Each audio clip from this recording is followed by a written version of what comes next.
con tus hermanos. Gloria a Dios. Gracias, Señor. Dios le bendiga, pastor.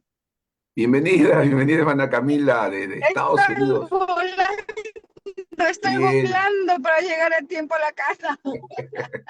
fiel. Ahí la hermana Camila es una de nuestras alumnas fiel.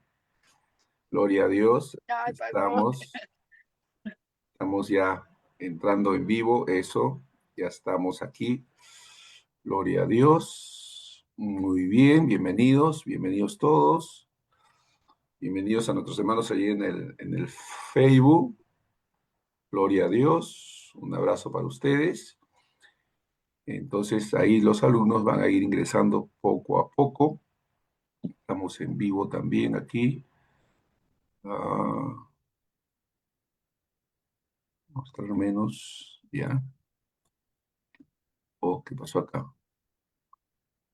Un momentito. Gloria a Dios, me escuchan hermanos bien, ¿no? Perfecto. Amén.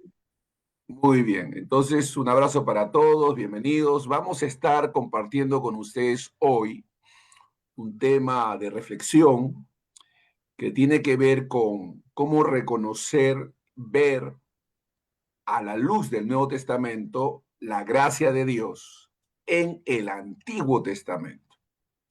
Muchas veces, los creyentes, al acercarse al estudio del Antiguo Testamento, lo hacen con la idea de que va a encontrar solamente leyes, mandamientos, juicios, guerras, normas dadas al pueblo de Israel.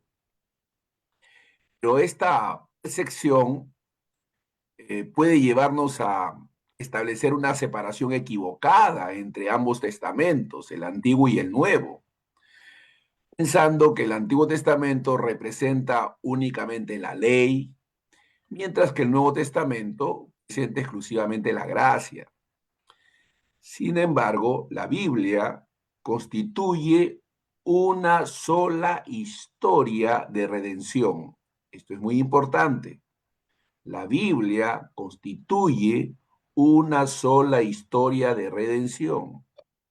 Tanto el Antiguo Testamento como el Nuevo revelan al mismo Dios que es santo, justo, misericordioso, paciente y lleno de gracia. Déjenme repetir esto. Tanto el Antiguo como el Nuevo Testamento revelan al mismo Dios, santo, justo, misericordioso, paciente, lleno de gracia.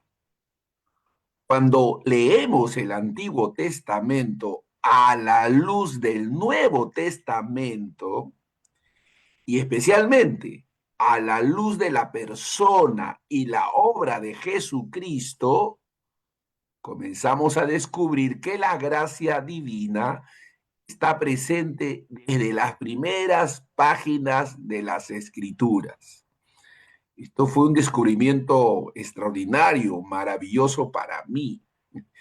Yo tenía la idea equivocada de que el Antiguo Testamento solo se refería al antiguo pacto, a la ley, y que el Nuevo estaba exclusivamente dedicado a la gracia. Sin embargo, en la medida que uno va estudiando, va profundizando, va creciendo en la palabra de Dios, va creciendo en el conocimiento de las verdades de Dios, uno descubre que hay un hilo conductor desde el Antiguo y el Nuevo hasta el Nuevo Testamento. Entonces, repito, cuando leemos el Antiguo Testamento a la luz del Nuevo Testamento, y especialmente a la luz de la persona y la obra de Jesucristo, comenzamos a descubrir que la gracia divina, aleluya, maravillosa gracia. Estoy escribiendo un libro que se va a titular La gracia escandalosa. Estoy escribiendo un libro que se va a titular La gracia escandalosa, Muy donde bueno. vemos a la luz de las escrituras, vamos a ver cómo Dios nos asombra con su gracia. Realmente nos sorprende con su gracia. causa escándalo con su gracia, porque su gracia es infinita. Su gracia, su misericordia son infinitas. Aleluya. Es maravilloso estar bajo la gracia de Dios, bajo el favor de Dios. Y esta gracia está presente desde las primeras páginas de las Escrituras. La gracia se manifiesta cuando Dios busca a Adán y Eva después de su desobediencia. La gracia se manifiesta cuando preserva a Noé y a su familia. Cuando llama a Abraham sin que éste lo merezca. Cuando libera a Israel de la esclavitud de Egipto. Cuando perdona repetidamente la rebelión de su pueblo. Y cuando por medio de los profetas anuncia la esperanza del Salvador. Incluso, hermanos, la entrega de la ley debe comprenderse dentro del marco de la gracia. Dios no rescató a Israel porque el pueblo hubiera obedecido perfectamente. Por el contrario, primero lo liberó, lo hizo suyo y luego le enseñó cómo debía vivir. La obediencia no era la causa del amor de Dios. A veces se enseña mal, a veces se enseña mal. Se da a entender de que es por la obediencia que Dios te... No, la obediencia no fue la causa del amor de Dios. La obediencia fue la respuesta agradecida de un pueblo que ya había sido alcanzado por su misericordia. Déjenme repetir esto porque hemos sido tan bombardeados, porque nos han dicho, no, si tú no haces esto, cuidado, Dios no va a hacer esto, no. Escuche bien lo que estoy diciendo. La obediencia no era la causa del amor de Dios. Estamos hablando del Antiguo Testamento, de los tratos de Dios con su pueblo Israel. La obediencia fue la respuesta agradecida de un pueblo que ya había sido alcanzado por la misericordia de Dios. Por esta razón, las historias del Antiguo Testamento no deben estudiarse simplemente como relatos antiguos o como ejemplos morales o sucesos desconectados entre sí. Cada acontecimiento forma parte del desarrollo del propósito redentor de Dios. En medio de la debilidad, el pecado y la infidelidad humana, encontramos constantemente la paciencia, la fidelidad y la gracia de Dios. Estoy conmovido. Déjeme repetir esto. En medio de la debilidad, el pecado y la infidelidad humana, encontramos constantemente la paciencia, la fidelidad y la gracia del Señor. La gracia es, por tanto, el hilo conductor de la relación de Dios con el ser humano. Es Dios acercándose al que se ha alejado, buscando al perdido, sosteniendo al débil, perdonando al culpable y restaurando al quebrantado. Esta gracia anunciada y anticipada en el Antiguo Testamento alcanza su manifestación más plena en Jesucristo. Aleluya. Lo que debemos nosotros poder entender. Durante esta clase debemos aprender a reconocer la presencia de la gracia divina en los principales acontecimientos, personajes, pactos, sacrificios y promesas del Antiguo Testamento. Nuestro propósito no es solamente adquirir conocimiento bíblico, sino contemplar con mayor claridad el carácter de Dios y comprender cómo toda la Escritura nos conduce hacia Cristo. y su obra redentora. Hace un tiempo atrás se hizo un piloto de estudio en el seminario, en un seminario bíblico, y se invitó a pastores a participar de ese piloto que tenía que ver con estudios de capacitación, superación ministerial. Pero antes de eso se hizo una evaluación a estos pastores. Cinco amigos míos pastores fueron a esta entrevista. Y para sorpresa nuestra, estos hermanos fueron jalados.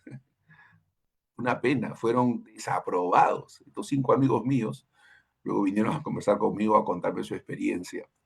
Porque estas verdades básicas, fundamentales, eran ignoradas por ellos. Que está aprendiendo cosas que a veces pastores no saben. No saben cómo relacionar el Antiguo Testamento con el Nuevo Testamento. Confunden Antiguo Pacto con Antiguo Testamento. El término Antiguo Testamento nosotros le aplicamos a los libros de Malaquías hacia atrás, hasta Génesis. De Génesis a Malaquías, nosotros le llamamos, por cuestiones pedagógicas, Antiguo Testamento, que no es lo mismo que decir Antiguo Pacto, ¿no? Son dos cosas distintas, ¿no? Entonces, personas no saben distinguir esto y entonces rechazan el Antiguo Testamento, la lectura de los libros del Antiguo Testamento porque piensan que no tienen nada que ver con la gracia. Y no es así. La gracia de Dios es el hilo conductual de todo el Antiguo Testamento y el Nuevo. Amén, amén. Entonces es importante. Y estas verdades nos conducen a Cristo nuestro Redentor.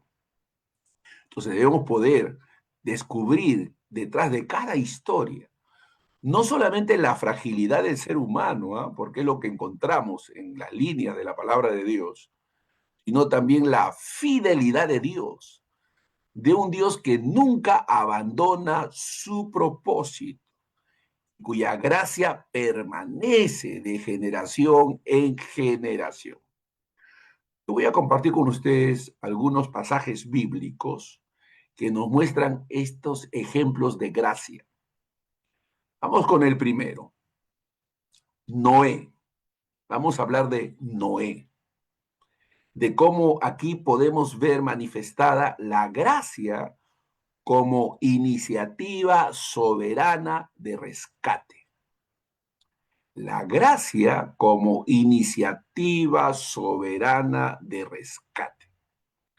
El contexto histórico y bíblico está en Génesis 6:8. En una época de corrupción moral absoluta, donde la humanidad enfrentaba un juicio inminente, la Escritura declara que Noé halló gracia ante los ojos de Jehová. Recuerden que la gracia es un favor que no merecemos. Entonces quiere decir que Noé, que estaba junto con todos estos contemporáneos suyos, halló gracia ante los ojos de Jehová. Ante una destrucción inevitable, Dios le proveyó las instrucciones para construir el arca, preservando su vida y la de su familia. Dios preservó la vida de Noé y la de su familia. Esto significa, hermanos, esto significa que la gracia actúa, la gracia trabaja, la gracia se expresa. En este caso, nosotros podemos ver cómo la gracia de Dios se manifestó de una manera extraordinaria, actuó de una manera extraordinaria, bendito sea Dios, como una iniciativa divina, puramente soberana. Noé no fue salvado por poseer una perfección inherente, sino que fue considerado justo y caminó con Dios a consecuencia de la gracia recibida. Es más, según Primera de Pedro, capítulo 3, versículos 20 y 21, el arca funcionó como una tipología de la salvación, un medio de rescate, de escape, diseñado, proveído y protegido íntegramente por Dios. Culmina en el pacto noénico para la preservación de toda la creación. Entonces, ya desde las primeras páginas de la Biblia nosotros podemos ver que la gracia de Dios estaba presente, manifestándose, actuando en favor de hombres pecadores, de hombres que no merecían, porque de eso se trata la gracia, de una expresión del amor de Dios, una manifestación del favor de Dios a algo que no merece o a alguien que no merece. Número dos. Número dos. José. Número uno, hablamos de Noé como ejemplo. Número dos, José. Aquí la gracia es presentada como providencia, providencia soberana en el sufrimiento. Ojo, ¿eh? Aquí la gracia es presentada como providencia soberana en el sufrimiento. Contexto histórico de la historia de José la podemos encontrar en Génesis capítulo 39 o también capítulo 50, versículo 20. José había sido traicionado y vendido como esclavo por sus propios hermanos y posteriormente había sido encarcelado de manera injusta en Egipto. José experimentó la fidelidad de Dios en medio de la aflicción. José no fue liberado de la aflicción de manera inmediata, no. Él experimentó la fidelidad de Dios en medio de la aflicción. Años después, tras ascender al gobierno de Egipto, se reencontró con sus hermanos. Hermanos que en primera instancia quisieron matarlo, ¿ah? Terminaron vendiéndolo, terminaron vendiéndolo. Pero él se reencontró con ellos, José se reencontró con ellos y les extendió un perdón total e inmerecido.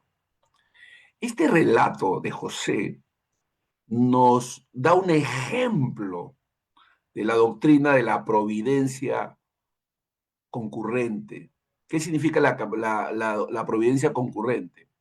Que la capacidad soberana de Dios para cumplir sus propósitos redentores las hace a través de las acciones libres de los hombres y aún acciones pecaminosas de los hombres. Es decir, que las acciones de los hombres, las acciones libres de los hombres y las acciones pecaminosas de los hombres no impiden que Dios lleve a cabo sus propósitos.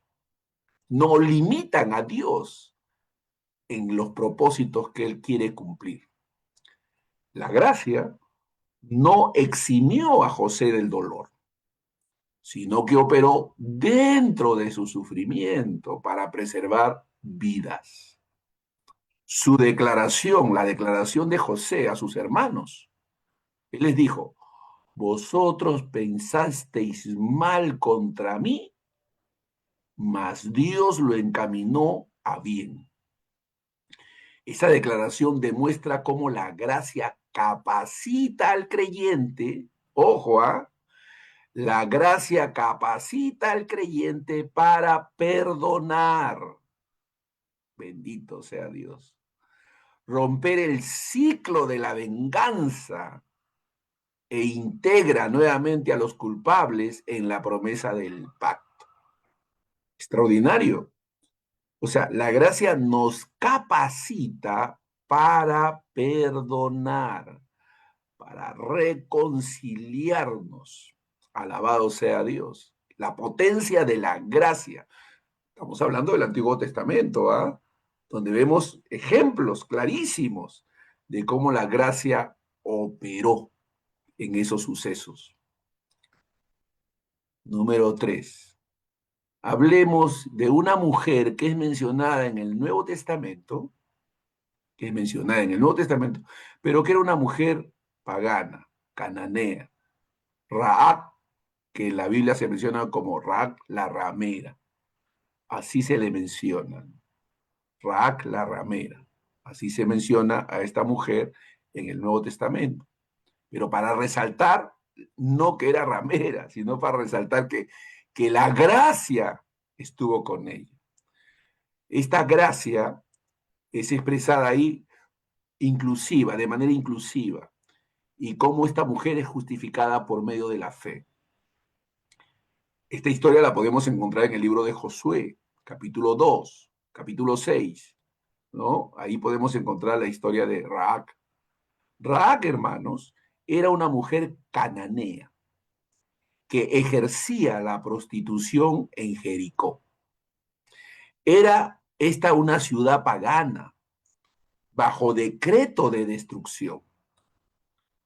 Raab, al proteger a los espías de Israel, impulsada por lo que había oído del Dios verdadero, del Dios de Israel, su vida y la familia, y la de su familia, fueron preservadas durante la caída de la ciudad, siendo posteriormente integrada al pueblo de Israel. Esta mujer ramera alcanzó gracia delante de los ojos de Dios y ella actuó en fe como respuesta a esa gracia bendita. La historia de Raab, hermanos, rompe las barreras étnicas. Esto es importante, porque nosotros separamos las etnias, ¿no? Las barreras étnicas aquí las vemos rotas. La historia de Raab rompe las barreras étnicas, sociales y ceremoniales. Muestra que la gracia de Dios no está limitada por el pasado moral ni por el origen de una persona. Aleluya.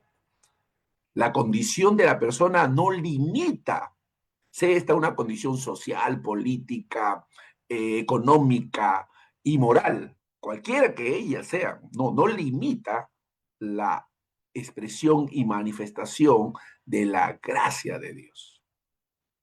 Porque de esta mujer se dice muchas cosas, ¿no? Este acontecimiento está mencionado en el Nuevo Testamento. Se resalta la fe de Raab, ¿no? Cómo estas obras resultaron una expresión y manifestación de su fe. La inclusión final en la genealogía directa del rey David y de Jesucristo, porque se menciona a Raab dentro de la genealogía, en Mateo 1:5. Ahí vemos como evidencia, cómo se hace evidente la naturaleza transformadora y adoptiva de la gracia de Dios. O sea, la gracia de Dios transforma, rescata, protege. La gracia de Dios está activa del Antiguo Testamento, nos alcanza a nosotros. Nosotros somos gente favorecida por la gracia de Dios. Otro ejemplo significativo es el caso del rey David. El rey David, donde la gracia es expresada a través del perdón y la imputación de la justicia de Dios. La gracia es expresada, manifestada a través del perdón y la imputación de la justicia de Dios. La historia de la caída del rey David la conocemos, ¿no? Registrada ya en 2 Samuel capítulo 11. Este hombre, tras cometer adulterio con Betsabé y perpetrar el asesinato de su esposo Urías, porque eso es lo que registra la historia. David, hermanos, violó mandamientos para los cuales la ley mosaica no contemplaba sacrificios expiatorios. sino la pena capital, es decir, la muerte. Al ser confrontado por el profeta Natán y manifestar un arrepentimiento sincero, Dios le declaró: Jehová ha remitido tu pecado, no morirás. ¡Wow! Jehová ha remitido tu pecado. Por eso decimos que la gracia es escandalosa, ¿no? Porque fíjese, David había cometido adulterio con la mujer de su prójimo. Había perpetrado el asesinato del esposo de Bexabé, Urías, el heteo. David violó, wow, mandamientos para los cuales la ley mosaica no contemplaba sacrificios expiatorios. Él merecía la muerte, pero el profeta Natán, después de ver el arrepentimiento sincero de David, Dios le declaró a través del profeta: Jehová ha remitido tu pecado. Al no existir un recurso ritual bajo la ley para tales delitos, David apeló únicamente a la gran compasión de Dios. Su restauración es una ilustración de la justificación por gracia. Dios transfirió la culpa judicial que David merecía. El pasaje establece además la distinción entre el perdón de la condena eterna, otorgado de forma inmediata por gracia, y las consecuencias temporales y disciplinarias en la vida del rey. Pablo utiliza este evento en Romanos capítulo 4, versículos 6 a 8, para enseñar la bienaventuranza de la justicia imputada sin obras. Es decir, lo que le sucedió a David sirve como un ejemplo, como una sombra de cómo la gracia puede transformarnos y justificarnos a los ojos de Dios, a pesar de todos los pecados que pudiéramos haber cometido. Otro ejemplo significativo y poco conocido por muchos es la historia de un personaje bíblico llamado Mefiboset. Mefiboset.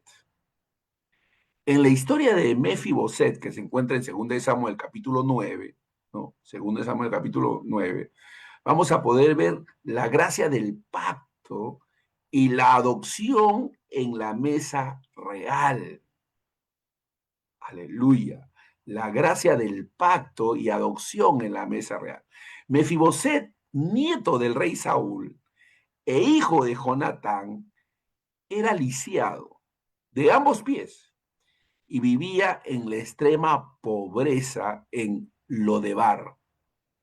Así se llamaba el lugar, en Lodebar. En un contexto histórico donde los nuevos monarcas solían exterminar a los descendientes de las dinastías anteriores, el rey David lo buscó activamente. Cuando Mefiboset se enteró que Dios que lo estaba buscando, tuvo miedo, pensó que lo iba a asesinar, lo iba a matar. El rey David lo buscó activamente. ¿Por qué? ¿Para qué lo buscó? Para mostrar gracia para con él. Le restituyó las tierras de su familia y lo integró a su mesa de forma permanente.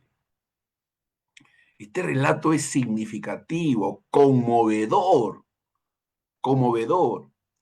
porque en ella nosotros encontramos una representación del término hebreo Hesek, que significa el amor leal o favor inmerecido basado en una alianza previa. Ojo, David no favoreció a Mefiboset por los méritos de este hombre, de Mefiboset, quien se consideraba a sí mismo un perro muerto, esa es la exclamación de Mefiboset, perro muerto, sino por el hecho, años atrás con Jonatán, un pacto que había hecho con Jonatán. Esta acción refleja tres dinámicas claves de la salvación, hermanos. Número uno, la búsqueda divina.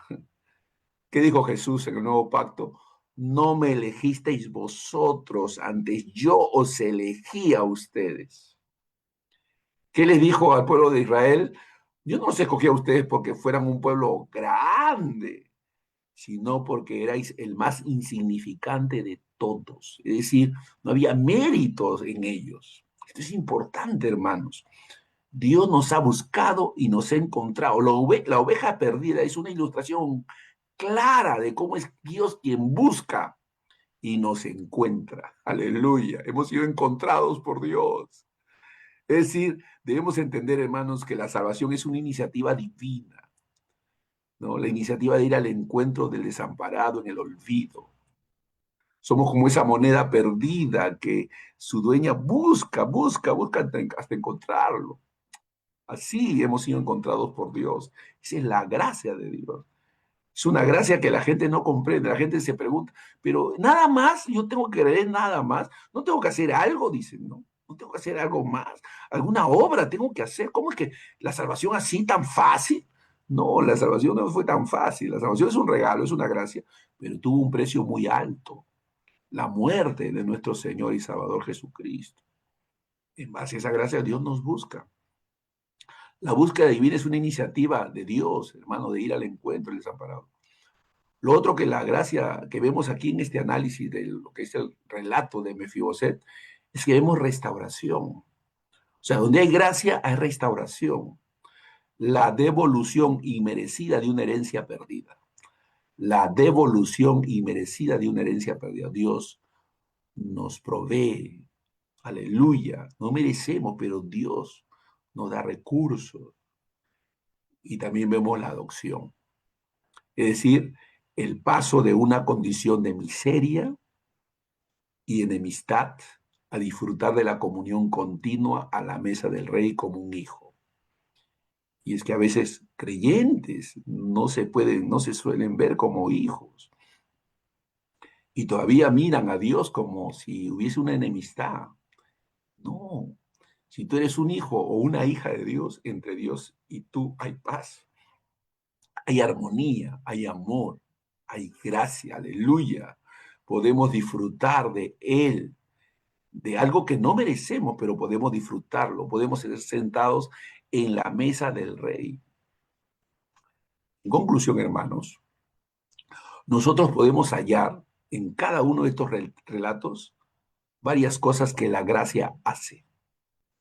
Ojo, que la gracia hace.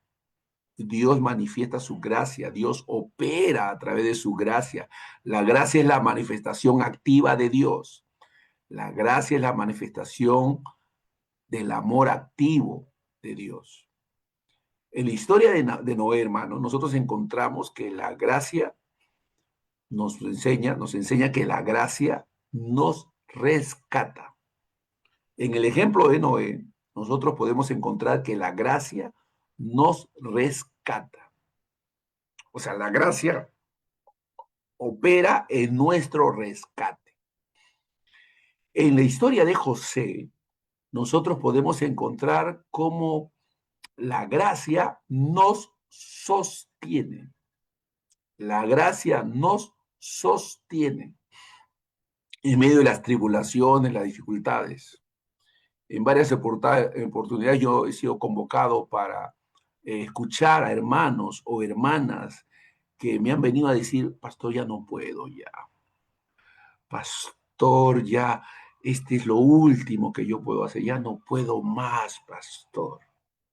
De repente hemos estado compartiendo, hemos estado hablando del poder de Dios, del amor de Dios, de la gracia de Dios. Y de repente había una infusión de poder, de sostenimiento, de fuerza. Y de repente hemos terminado y he escuchado de los labios de estas personas diciendo, amén, pastor, voy a continuar, voy a seguir. Han recibido el sostenimiento divino para seguir adelante en medio de las pruebas y dificultades que han estado teniendo.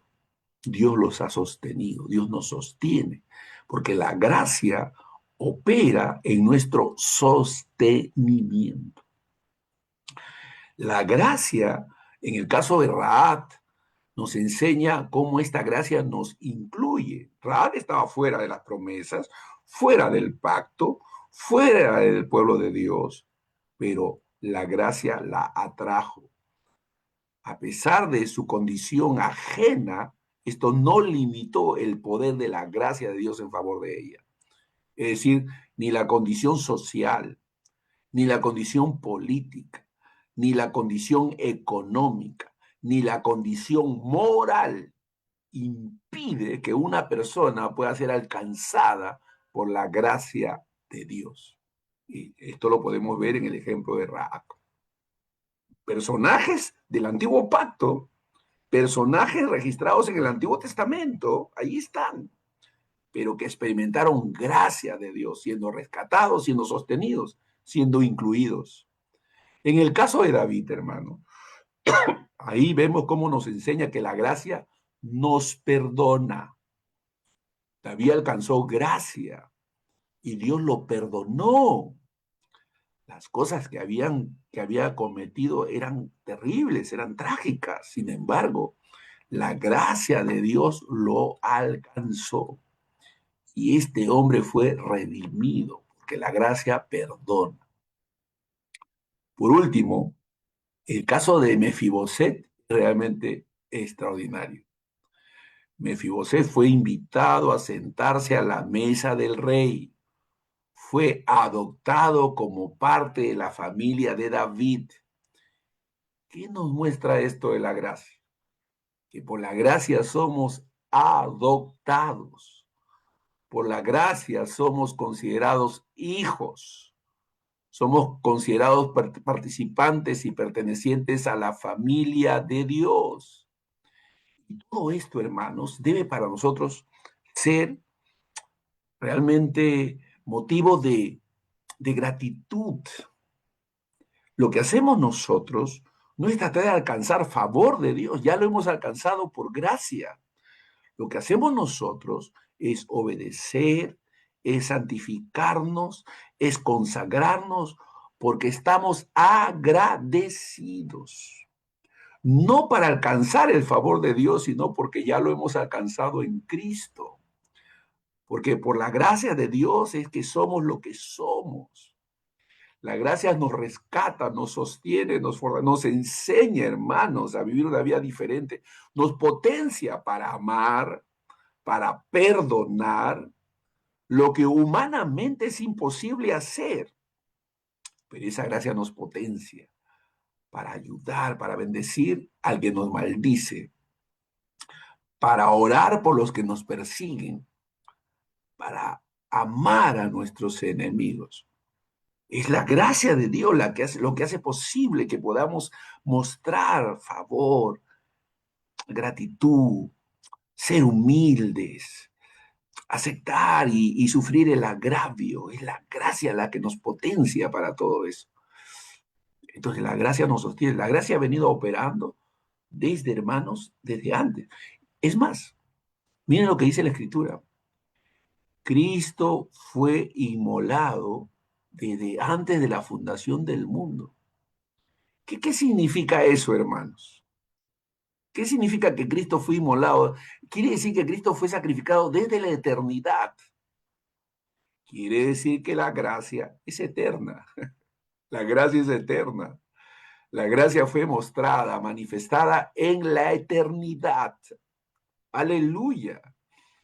Nuestra actitud para con Dios debe ser de gratitud, de adoración, de alabanza, de servicio, de obediencia, como resultado de haber sido alcanzados por esa gracia. No para alcanzar el favor de Dios, sino porque ya lo hemos alcanzado, porque esa gracia es inmerecida. Entonces vivimos para, amamos, perdonamos, servimos, nos reconciliamos porque hemos sido alcanzados por esa gracia la gracia de Dios no está inoperante, no está inactiva, está activa. Ahí hemos visto los ejemplos. Está activa, permanentemente activa, moviéndose, operando, consolándonos, consolándonos, fortaleciéndonos, fortaleciéndonos, guiándonos, guiándonos acompañándonos. Aleluya. La Biblia dice que el Señor está entre los que nos ayudan. Aleluya. Mire, la Biblia dice que Jehová está entre los que nos ayudan. Esto significa que cuando tú recibes una ayuda, un apoyo, un soporte, un consuelo, una fortaleza, un consejo, Dios está allí. Aleluya, Dios está allí, obrando a través de esa situación y circunstancia. Jehová está entre los que nos ayudan. La Biblia dice, reconócelo en todos tus caminos y Él enderezará tus veredas. Es decir, que puedas reconocer en una invitación, en una solicitud, está Dios obrando. Miren, Jesús es el agua de vida, pero la mujer samaritana le dijo, ¿puedes darme de beber? ¡Wow! La mujer se sorprendió, ¿cómo tú siendo judío me pides a mí de beber? Jesús le dijo, si tú supieras, ¿quién es el que te pide de beber? Tú le pedirías a él y él te daría agua de vida que salte para la vida eterna. Si tú supieras quién es el que te pide, Jesús pidiendo. Jesús era humilde, hermanos. Jesús pidiendo. Pedir es un acto de humildad. A veces nosotros no queremos pedir. Dice la Biblia, pedid para que vuestro gozo sea cumplido. Debemos pedir. Dios quiere que pidamos, que seamos humildes para pedir. Pedir oración es un acto de humildad. Pedir apoyo es un acto de humildad. Pedir consuelo es un acto de humildad. Pedir acompañamiento es un acto de humildad. Pedir consejo es un acto de humildad. Amén.